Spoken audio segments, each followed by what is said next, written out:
Elmi ya, silakan. Iya, Dokter Elmi. Unmute, ya. Di unmute tuh, oke, silakan dok. Ya. Silakan Bu Dokter. Assalamualaikum. Waalaikumsalam. Assalamualaikum warahmatullahi wabarakatuh. Waalaikumsalam, silakan dok. Pak Aladin, terima kasih. Ya. Suaranya bisa didengar Pak? Bagus, jelas. Bersih. Ini banyak peserta. Alhamdulillah malam ini kita dapat pelajaran menarik nih dari Pak Sam. Ya. Dan saya diberi kesempatan untuk memberikan testimoni. Terima kasih. Iya, tadi siang kebetulan lagi baca-baca grup di grup.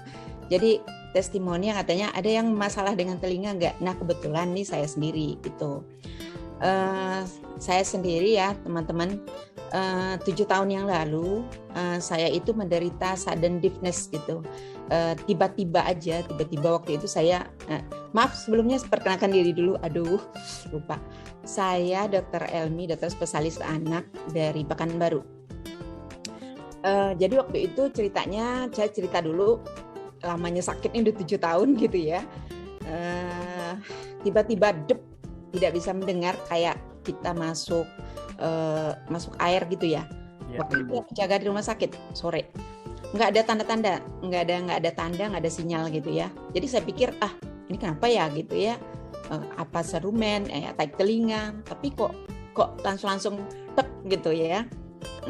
Waktu itu saya langsung telepon teman THT, oh kamu pilek nggak, atau kamu habis naik pesawat? Saya pikir naik pesawat iya, tapi 3 hari yang lalu. Tapi saya pikir juga orang naik pesawat kerja di pesawat lagi gitu, kayak pramugari atau apa.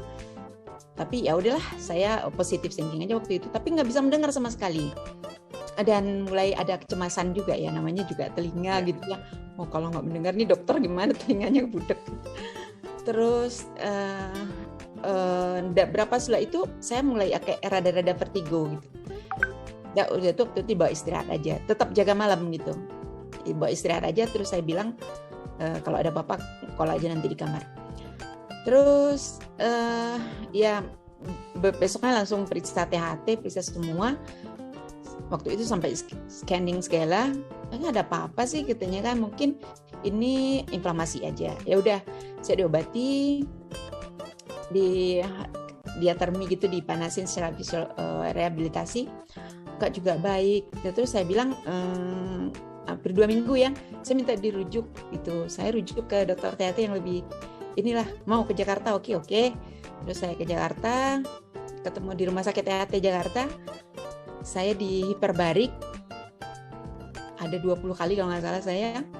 Dan dengan waktu hiperbarik itu juga banyak kasus-kasus kayak saya gitu kan. Malah ada anak mahasiswa yang panik, dia banget panik sekali gitu ya. Sampai dinasihati sama yang udah tua gitu, oh kalau kita sakit telinga nggak boleh panik. Ya, saya juga udah pulang dari panik gitu, cuma saya nggak ekspresi gitu ya, panik sebenarnya gitu. Sampai waktu itu ditungguin di Jakarta juga nggak bisa kemana-mana gitu, karena takut vertigo. Jadi beriring itu sering vertigo kan ini pembuluh darah. Jadi kata dokter itu ini kayak stroke telinga gitu. Jadi di dalam telinga kita ini kan ada pembuluh darah, di rumah siputnya itu ada pembuluh darah yang halus gitu ya, itu jadi sumbatan. Nah tanpa ada rasa sakit sama sekali. Waktu itu selain dikasih terapi hiperbarik, juga dimasukkan injeksi steroid gitulah, antiinflamasi beberapa kali, tapi nggak ada perbaikan. Nah ya udah, pelan-pelan panik saya itu ya masih tinggi lah ya, masih tinggi waktu itu. Tak kontrol berapa minggu ya, setelah kan udah berapa minggu juga di Jakarta, 3 minggu. Pas saat terakhir waktu itu dokter yang biasanya itu lagi nggak masuk, jadi yang masuk itu senior, yang juniornya. Terus dia bilang ini kayaknya permanen mbak. Permanen, saya bilang gitu. Takut juga, itu pendengaran saya tuh betul-betul di bawah desibel apa ya, di 30-40 desibel. Hanya terbatas untuk tergangguan bicara lah, bicara. Kalau gini, kalau ngukur sendiri, kalau kita ngomong, kita sendiri kan bisa mendengar suara kita ya, tutup telinga masing-masing, kita bisa dengar suara kita. Nah sebelah sini nggak bisa sama sekali gitu. Kalau tutup gitu, saya nggak bisa dengar. Aduh, nggak bisa. Terus kalau dengar TV itu nggak dengar clear ya? breng gitu ya. makin dikuatkan, suara TV makin mengganggu. Cepreng, gitu. Vokalnya nggak jelas. Akhirnya nggak pernah nonton TV lagi. Nah waktu itu kena dibilang permanen, irreversible. Aduh, juga ya. apa? Ini dengan gemuruh gitu, bukan tenang, katanya bukan. Berbunyinya itu kayak air terjun gitu. Jadi kita tuh agak bad mood karena suaranya nggak bagus. Jadi kalau orang ngomong sama kita udah keningnya udah kerut kayak gitu. Jadi orang nggak ngerti kenapa sih kita moodnya nggak bagus gitu kan. Jadi ya udah, dengan pelan-pelan saya kontrol emosi. Terus waktu itu udah berjalan 2 bulan juga ya. Terus saya vertigo, takut ya kalau pergi kemana sendiri, takut. Tiba-tiba vertigo. Kalau tiba-tiba vertigo berputar-putar kan jadi takut kemana-mana gitu sendiri. Jadi sering ditemani lah, ya. Hampir beberapa tahun saya nggak pernah pergi sendiri, nggak pernah nyetir lagi, dan kadang-kadang bisa berubah haluan, kadang mau berangkat udah bagus-bagus, mau berangkat langsung pulang lagi karena takut vertigonya muncul. Waktu itu saya second opinion ke Malaka. Dokter Malaka tuh udah kasih dosis yang tinggi sekali obatnya. Biasanya kita pakai itu 8 mili di sini, di sana dikasih 3 kali 24 mili. Tuh, nggak ketinggian, saya bilang gitu. Nggak apa-apa, tapi nggak usah lama. Suatu bulan aja, dia bilang. Nanti kamu turunkan pelan-pelan.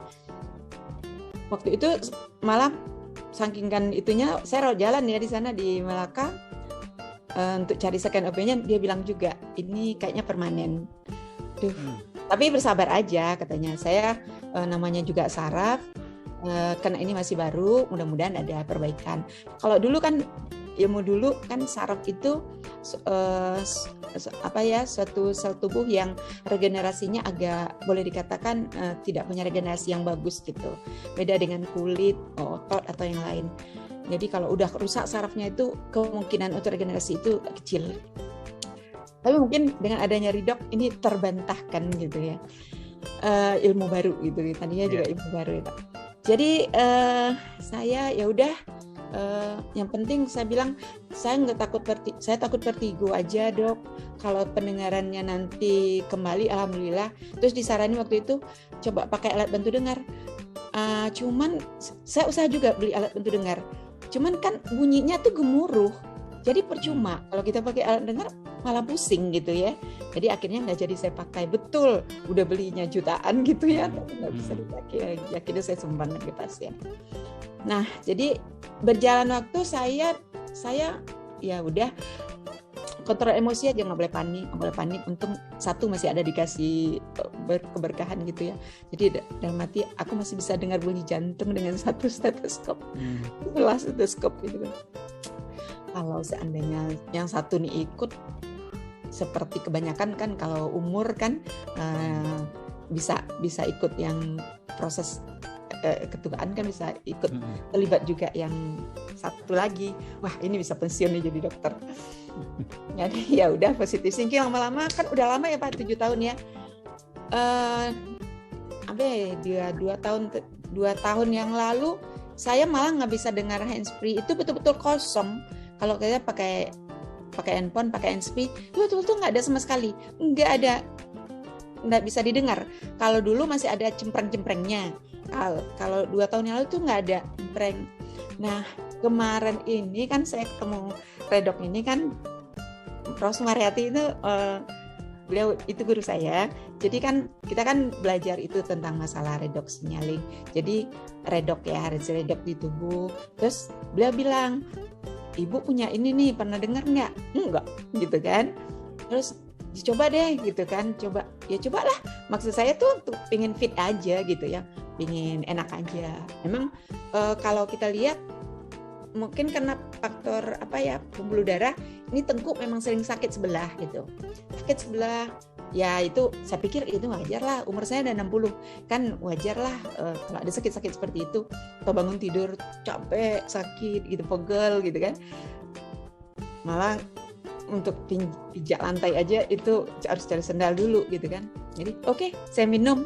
Sekarang udah minum kan waktu itu agak keputus-putus gitu ya Pak ya, karena saya ambil redok terus